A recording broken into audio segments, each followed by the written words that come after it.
매주 다른 컨셉으로 제대로 썰을 풀어보는 시간, 궁금한 썰명회. 오늘은 축구 이야기 해보겠습니다. 아시안컵 우승 도전은 막을 내렸지만 축구대표팀 클린스만 감독과 한국 축구계를 향한 여러 비판들 계속되고 있습니다. 관련된 이야기 스튜디오에 나와 있는 스포츠 춘추 이근승 기자와 함께 짚어보겠습니다. 안녕하세요. 네, 안녕하세요. 네, 반갑습니다. 64년 만에 아시안컵 우승에 도전했지만 아쉽게도 준결승에서 탈락했습니다. 멤버가 워낙 좋았기 때문에 기대가 컸었고 그에 따른 실망도 크다 이렇게 볼 수가 있을 텐데 먼저 총평 들어보겠습니다. 말씀 주셨다시피 이제 한국이 국제대회 나갔을 때 유럽 리거가 12명으로 가장 많았던 네. 팀이었거든요. 그런 팀이 우리가 잘하는 걸 전혀 보여주지 못하고 준결승에서 요르단이라는 복병한테 아무것도 하지 못한 채 패했다는 게 많은 분들이 분노하는 지점이 아닌가 싶어요. 그리고 축구라는 게 확실히 선수만 좋아서는 안 되는 거구나. 그걸 네. 다시 한번 좀 확인한 대회가 아니었나 싶습니다. 맞습니다. 옛말에 웃는 얼굴에 침 못 뱉는다란 말도 있는데 저는 이렇게 웃는 얼굴을 보면서 화가 난 건 이번에 처음인 것 같아요. 너무 나이스하게 웃고 너무 사람 좋은 미소를 짓는데 사실 축구 팬 입장에서는 아니 어떻게 지금 웃지? 막 이런 느낌도 드는데 특히 요르단 경기에서 지고 나서도 상대 그 감독과 뭐 이렇게 격려도 맞습니다. 해주고 막 예. 요르단 경기는 어떻게 보셨어요? 요르단 사실 조별리그 2차전 때도 한국이 비길 거라고는 전혀 예상하지 못했고요. 네. 한 번 붙어봤잖아요. 요르단이 어떻게 나오고 복병이라는 건 충분히 알고 있음에도 불구하고 우리가 아시안컵에서 유효 슈팅 하나도 못한 게 이번이 처음이었거든요. 그 그렇죠. 정도로 졸전을 치렀다는 거는 말로 설명할 수 없는 좀 충격으로 다가오지 않나 네. 싶습니다. 아까도 말씀 주셨지만 선수가 이렇게 좋았는데 축구는 선수만으로 하는 게 아니다. 역시 감독의 전술 전략에 대한 얘기가 나오고 있습니다.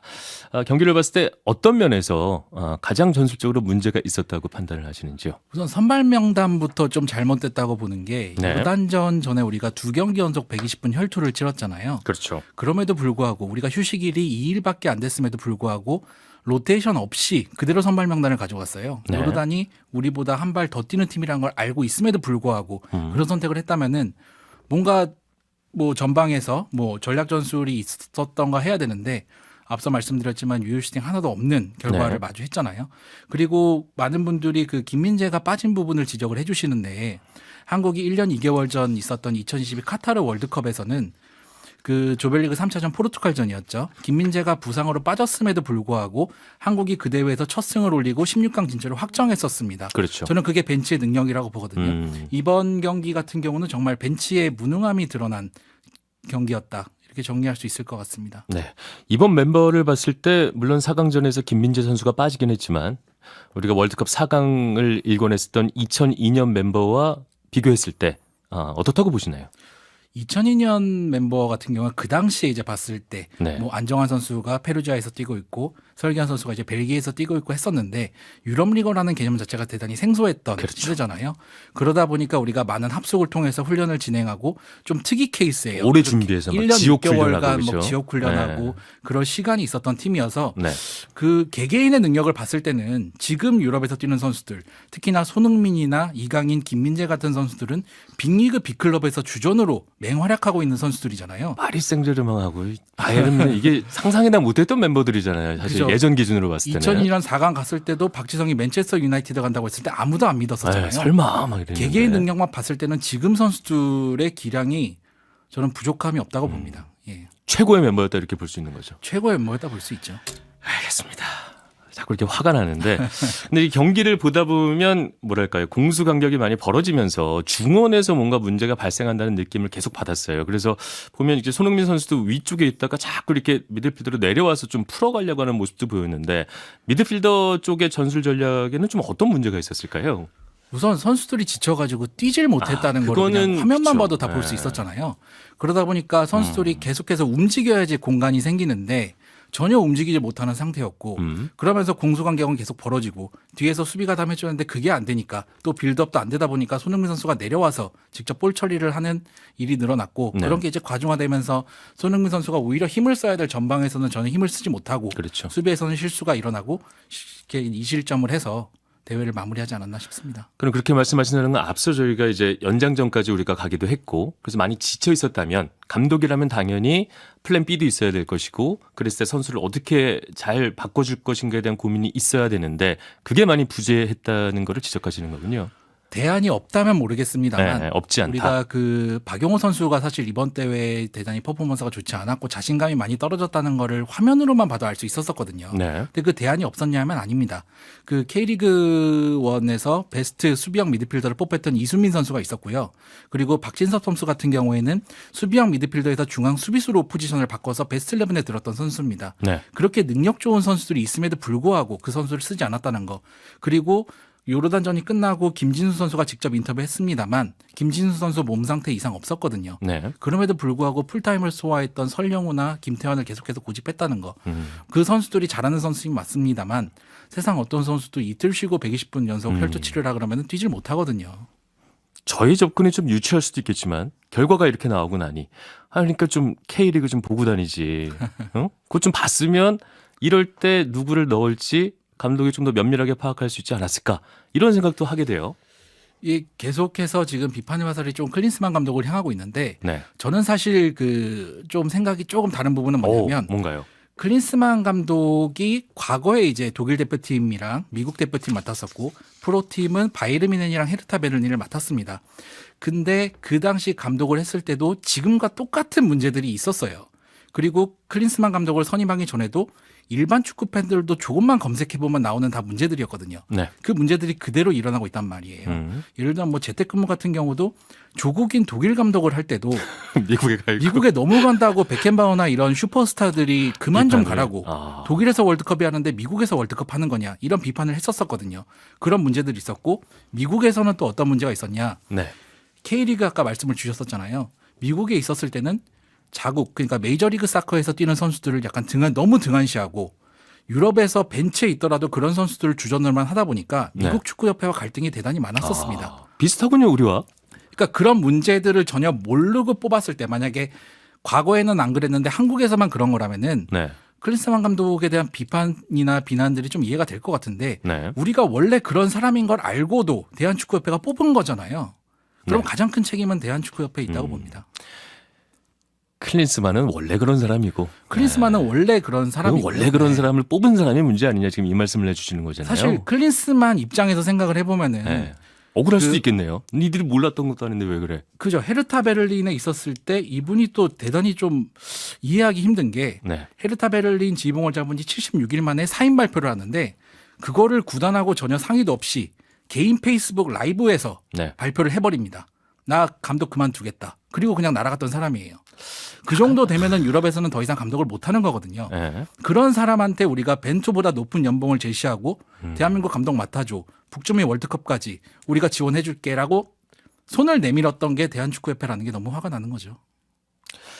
그 비판의 중심에는 대한축구협회 정몽규 회장이 위치하고 있습니다. 그러니까 들리는 소리에 의하면 주변들의 만류가 분명히 있었음에도 불구하고 강행했다 이런 얘기도 나오고 있는데 그 부분에 대해서 정확한 사실관계 아는 부분이 있을까요?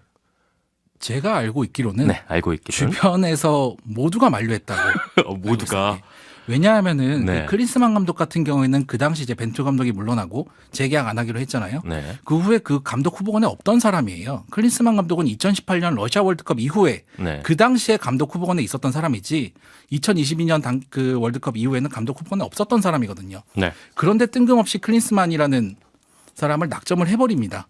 그리고 나서 뭐 그 국가대표 뭐 선임위원회랑은 아무런 소통도 없이 우리 네. 클린스만 결정했으니까 이렇게 가 해서 결정이 된 거예요. 상명하복이군요. 완전히. 상명하복이죠. 네, 독단적인 결정. 독단적인 결정입니다. 여기서 궁금해지는 거는 왜? 그분은 왜? 그러니까 그 정몽규 회장 같은 경우는 계속해서 좀 판단력이 흐려졌다고 결정적으로 느꼈던 게 네. 작년 3월에 우루과이전을 1시간 앞두고 기습 사면 논란이 있었었잖아요. 네네. 그때 했던 얘기가 참 기가 찼던 게 네. 대한민국의 2022 카타르 월드컵 16강 진출을 자축하고 축구계 대통합을 이루자는 차원에서 사면 발표를 대사면을 했다고 한다. 얘기를 해요. 그때 취소했죠. 그러고 나서 취소를 했죠. 네. 여론이 논란이 이렇게 되니까. 들끓지 몰랐다는 것도 이해가 안 되는데 네. 대한축구협회 2013년부터 계속해서 회장직을 유지하고 계신 분이 그런 판단력조차 잃었다는 거. 그리고 나서 그런 분이 그 감독을 선택해서 데리고 온 거잖아요. 판단력이 대단히 흐트러지셨다. 그러니까 가장 큰 책임은 정몽규 회장에게 있다. 판단력이 흐트러졌는데 당연히 그렇기 때문에 주변의 말도 안 듣는다. 그리고 잘못된 그 결정을 내렸다. 주변의 말이라고 말씀을 해주셨는데 네. 사실 현실적으로 봤을 때 특히나 경기 출신 축구인들 같은 경우에는 정몽규 회장에게 쓴소리를 하기가 대단히 어렵습니다. 그리고 그 쓴소리를 했던 뭐 예를 들면 홍명보 전 전무라든가 김판곤 전 전력강화위원장 같은 경우에는 내쳐버리잖아요. 네. 그렇게 해서 자기 말을 잘 듣는 사람, 자기의 의중에 따라서 결론을 도출할 수 있는 사람을 지금 대한축구협회에 앉혀놓고 있거든요. 알겠습니다. 말씀을 듣다 보면 대한축구협회가 일종의 권력이 되었다는 얘기도 그렇게 이해가 되기도 하고요. 과연 그 권력이 이번의 결정을 사과하고 번복할 수 있을까에 대한 궁금증이 생깁니다. 지금 다양한 사람들이 경질을 해야 된다. 위약금 몇십억을 주더라도 경질하는 게 맞다라는 주장을 하고 있는데 이게 현실성 있는 얘기일지 아니면 이번에도 권력이 된다고 볼 수 있는 그렇게 주장할 수 있는 축협은 뭉개고 갈지 이런 점도 좀 궁금한데요. 이게 그 위약금 문제가 계속해서 나오고 있잖아요. 몇십억 단위죠. 몇십억 단위고 그게 이제 클린스만 감독뿐만 아니라 그분이 데리고 온 코치진한테도 지금 위약금을 줘야 되는데 네. 그 합산이 그럼 자녀 연봉만 하더라도 거의 100억이라고 지금 나오고도 있거든요. 그 연봉을 왜 대한축구협회 예산으로 줘야 되는 건지 그렇죠. 그 100억을 갖다가 만약에 유소년 축구에 투자하면 한국 축구에 정말 큰 발전이 있을 것 같은데 적지 않은 돈이죠. 적지 않은 돈이고 실제로 그 돈을 과연 집행할 수 있는 지금 여유가 있는지도 모르겠고 그렇죠.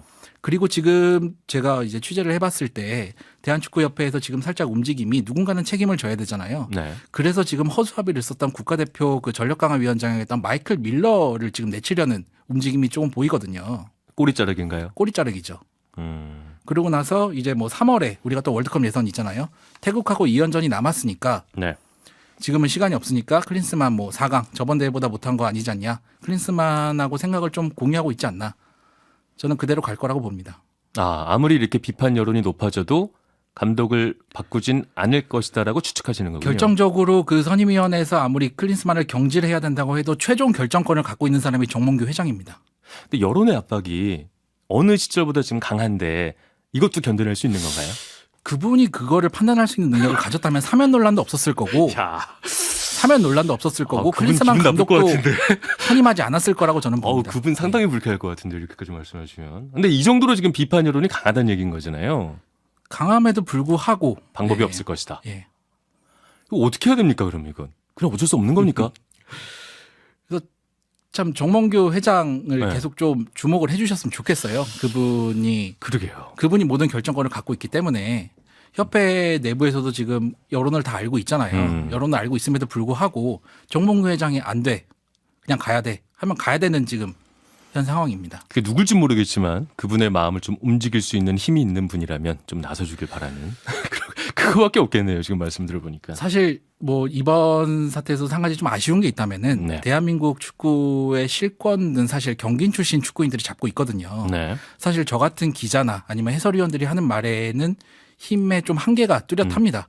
사실 그분들이 정말로 팬들의 큰 사랑을 받고 지금까지 선수 은퇴 후에도 큰 사랑을 받는 분들이 목소리를 내줘야 되는데 네. 우리가 이렇게 돌아봤을 때 지금 정몽규 회장 비판하시는 분 경기인 출신 축구인이 있나요? 어렵죠 아무래도. 네. 알겠습니다. 기자님은 괜찮으신 거죠? 저는 뭐 네. 괜찮겠죠. 괜찮겠죠. 네, 알겠습니다. 손흥민 선수 아버지죠. 손흥정 감독이 발언이 재조명되고 있습니다. 한국 축구 미래를 생각하면 우승하면 안 된다. 준비가 덜 된 상태에서 우승하면 결과만으로 변화 없어도 얼마나 우려먹겠냐.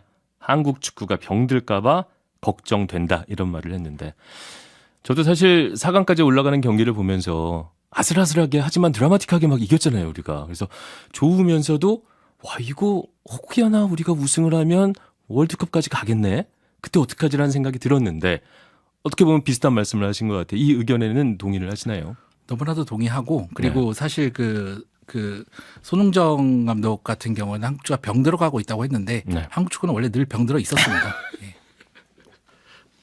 이거 좀 낮게 해야 되는데 말이죠. 이렇게 국민들의 관심과 이렇게 좋은 선수가 있는데 우리가 좀 답답하지 않을 수가 없습니다. 이제 마지막으로 시간이 얼마 안 남았으니까 다시 좀 드라이한 얘기 한번 하고 마무리하겠습니다. 별 관심은 조금 줄어들긴 했지만 그래도 우리는 스포츠를 사랑하는 사람으로서 요르단 카타르 우승국 예상해 보겠습니다. 뭐 2011년부터 재밌는 기록이 하나 있습니다. 네. 한국을 이겼던 팀들이 모두 우승했습니다. 요르단이 우승할 2011년 것이다? 일본, 예. 2015년 호주, 19년 카타르. 이번엔 요르단일 것 같습니다. 알겠습니다. 궁금한 썰명에 지금까지 스포츠 춘추 이근승 기자와 함께했습니다. 오늘 말씀 감사합니다. 감사합니다. 네.